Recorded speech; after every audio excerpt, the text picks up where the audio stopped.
This is the Ramana Maharshi satsang, a time to listen, reflect, and deeply meditate. Know yourself and be always free and at peace. Welcome. I'm Richard Clarke. I'm not a guru or a teacher. I love this teaching, so I want to share it. Now I'm starting reading and commenting on the Avadhuta Gita. I want to use a text which presents the teaching of Advaita Vedanta and Ramana Maharshi in an organized and comprehensive way. I've been using texts like Talks with Sri Ramana Maharshi and Day by Day with Bhagavan, where the teaching was based on the particular questions and dialogues recorded in that day. And I want to present the teaching in an organized fashion. So I'll be using the Avadhuta Gita, and I'll be talking about verses I select each week from the 289 that are in the text. Now let us get started.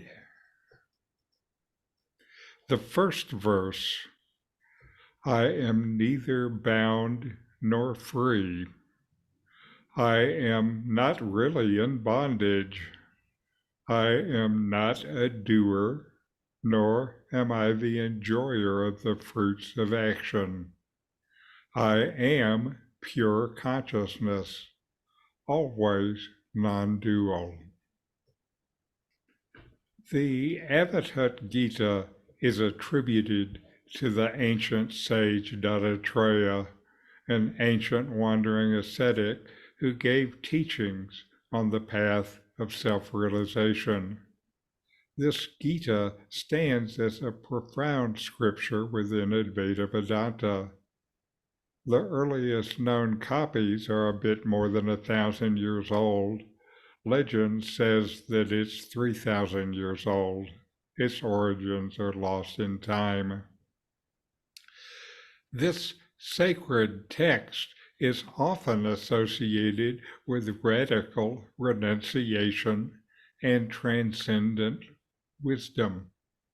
It offers a glimpse into the liberated consciousness of an Avadhuta, one who has surpassed conventional norms and who directly perceives the ultimate reality beyond the limitation of duality. The Gita suggests a renunciation of conventional norms, detachment, and an internal realization of the self beyond the constraints of society. The Avadhuta Gita is a part of a larger epic, the Dattatreya Upanishad, and is presented as a dialogue between Lord Dattatreya and sage Paramasrama. The teachings in the Gita are delivered by Dattatreya in a state of transcendental awareness.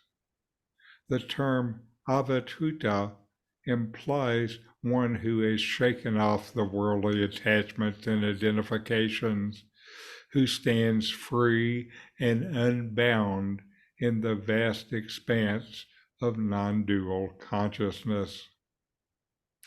The Avadhuta Gita urges you to move beyond the dualities of good and bad, pleasure and pain, and embrace the unity that underlies all of existence. The text talks about Brahman, the supreme reality, asserting that everything is only this undivided, limitless consciousness. It calls on you to recognize the divine essence permeating all of creation, and that you, in essence, are. A prominent theme in the Avadhuta Gita is the path of renunciation, However, this is not merely an external renunciation of worldly possessions, but a radical internal transformation. The Avadhuta, in his liberated state, sees the self as untouched by the transient phenomena of the world. The Gita encourages a detachment that goes beyond physical renunciation, advocating a mental and spiritual liberation that frees you from the chains of desire and attachment. The Avadhuta Gita is presented in the form of instructions to a seeker. These are not limited by the boundaries of time and space. In a poetic and metaphorical language, it unfolds the Avadhuta's realization of the self and the ultimate truth. The verses are not constrained by the limitations of dualistic thinking, but rather they soar into the realm of the absolute, challenging you to break free from the shackles of conditioned existence. So now, the first verse. In the opening verse, the sage Dattatreya begins his discourse. I am neither bound nor free. I'm not really in bondage. I'm not a doer, nor am I the enjoyer of the fruits of action. I am pure consciousness, always non-dual. This verse encapsulates the core message of the entire text.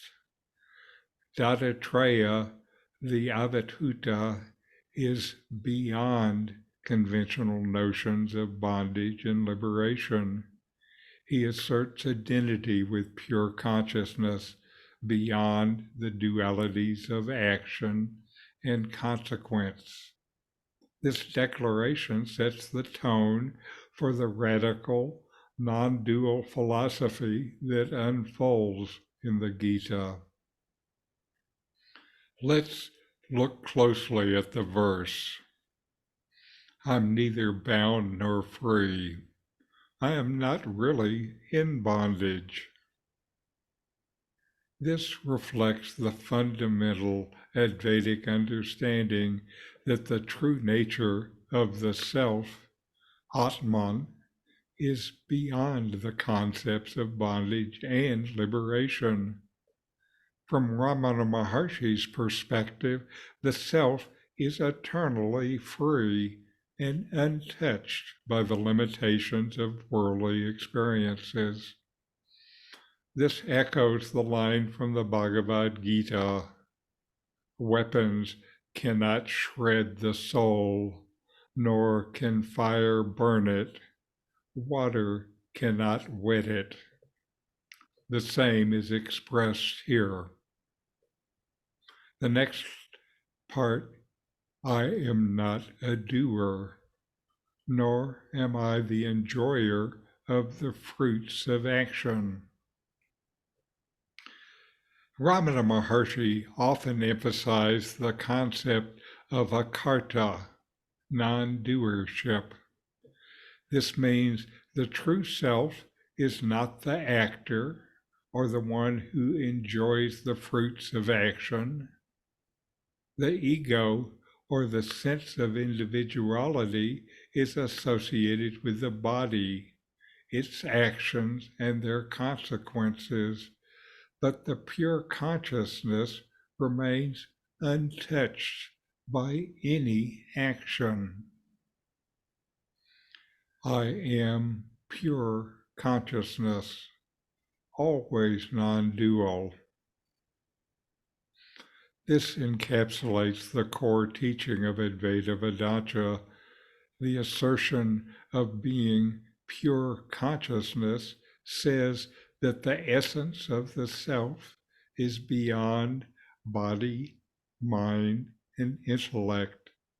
It transcends the dualities of the material world and is eternally non-dual, signifying the oneness of the individual soul, Atman, with ultimate reality, Brahman.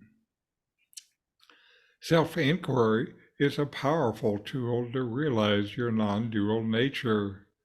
By questioning who am I and diving into the source of consciousness, you can directly experience the pure consciousness that is always free and non-dual.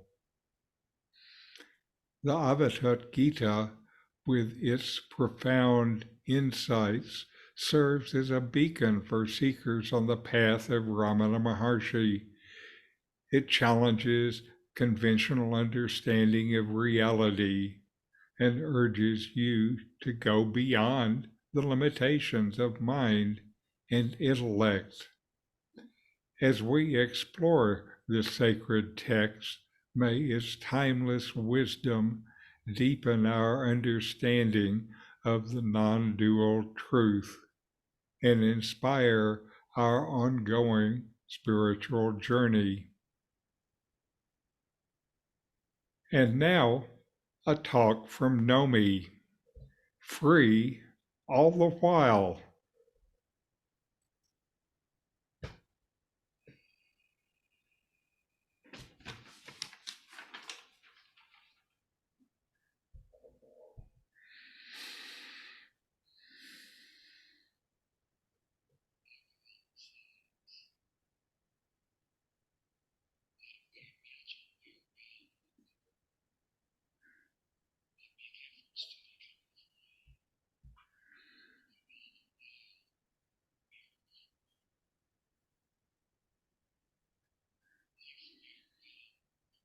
Can't hear anything.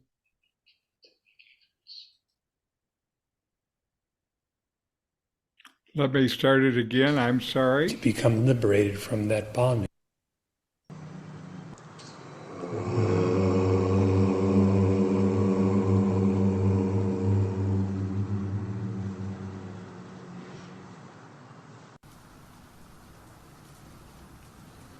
Bhagavan says that we imagine we are bound and make efforts to become free, though all the while we are free. If we are bound, then it is only natural to make efforts to become liberated from that bondage. If we suffer, we make efforts to attain happiness. Yet if the bondage is merely imagined, what kind of effort then is to be applied? It is only that of knowledge which puts an end to the imagination. The cause of the illusory or imaginary bondage is simply misidentification, ignorance, not knowing oneself as the self really is. So then, if we deeply and consistently inquire, who am I? The illusory nature of bondage becomes apparent. When ignorance is perceived as ignorance, it is no longer ours. Of all the forms of ignorance, that is, of all the misidentifications, the primal one is the assumption of individuality, the notion of I, which is integral to every other definition, one can imagine for oneself. So then, who am I? If you are an individual, and an embodied one at that,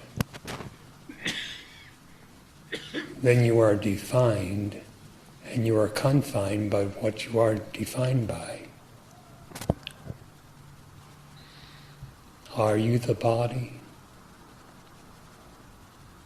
Are you an I? The conception of embodiment comes and goes, but your existence does not come and go.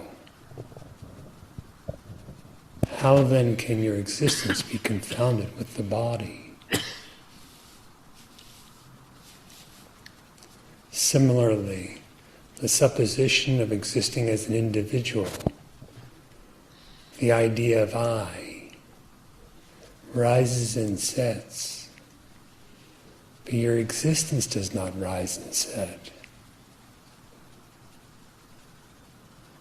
How then can I be an I? Bodiless, eyeless, transcendent of the senses and of the mind. Your real nature, Satchidananda, being consciousness bliss, shines. It is innately egoless. It is utterly undifferentiated. Who then imagines illusion? If the I is imaginary, and therefore all bondage is imaginary, can I imagine itself?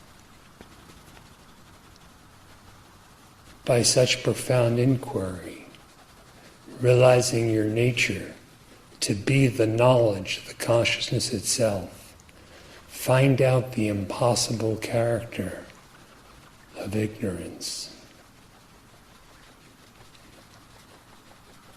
The Maharshi declares that Maya, or illusion, is that which is not.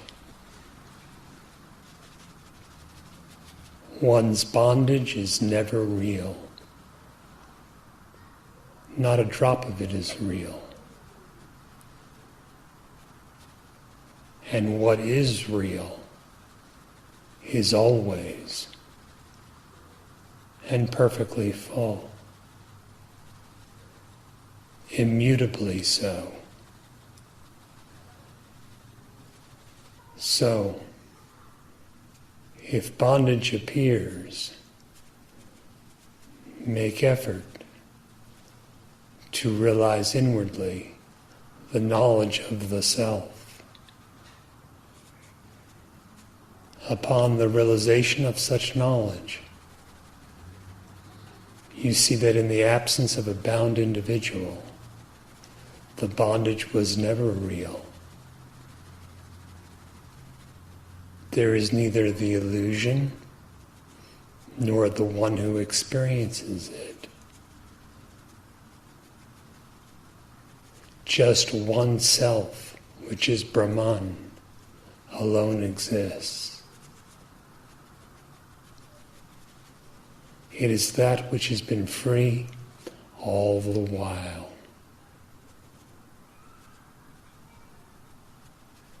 The very being of the self is the knowledge of the self. If for you it seems otherwise, find out for whom is it otherwise. If illusion appears in the form of I, the body, the world, find out for whom it appears. the illusion, being unreal, will vanish. The real, whichever exists, will alone remain. And that is yourself, the Supreme Consciousness.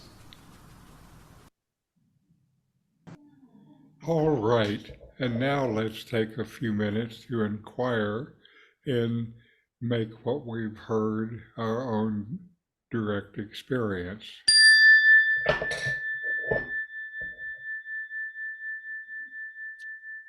You exist. You exist, and you know that you exist. Inquire. Investigate within yourself. Am I bound or free?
Do I see myself as a doer or the agent of action?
What is my relationship with enjoyment and suffering?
Am I pure consciousness?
Who am I?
What is the nature of my existence? What actually exists?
All right.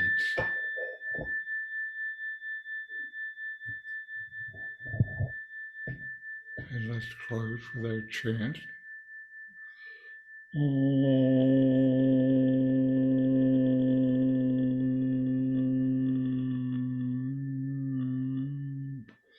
Shanti, Shanti, Shanti, Om, peace, peace, peace.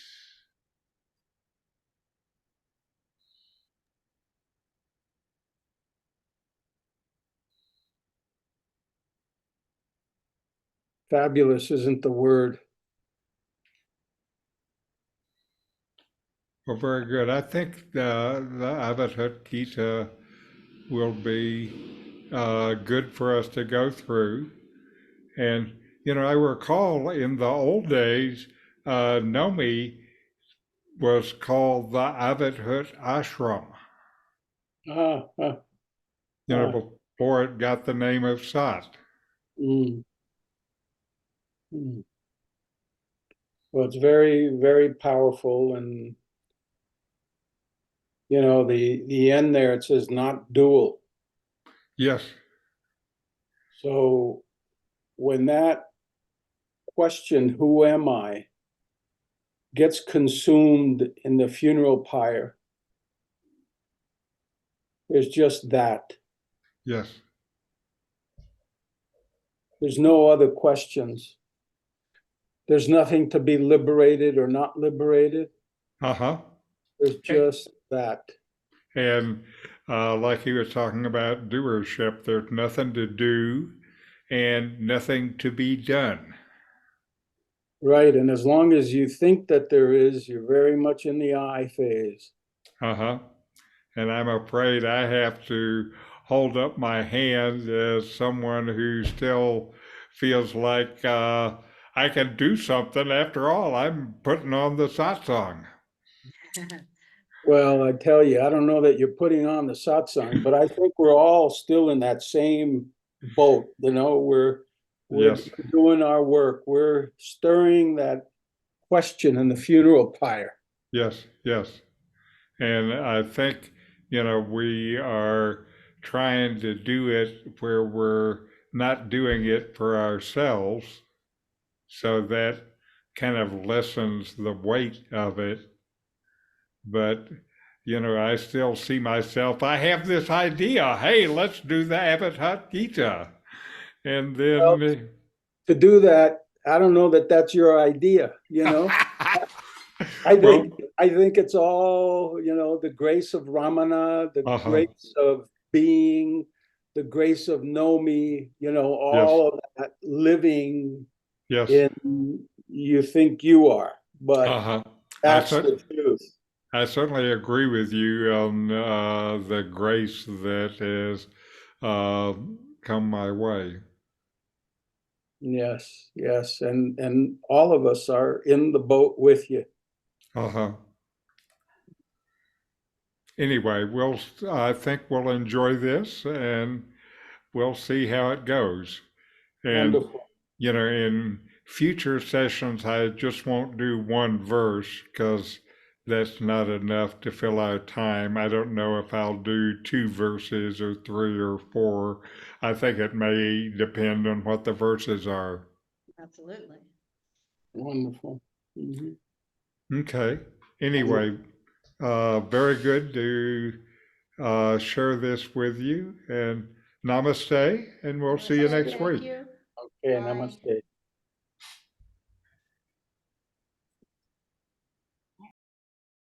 These videos bring Ramana's teachings into your direct experience.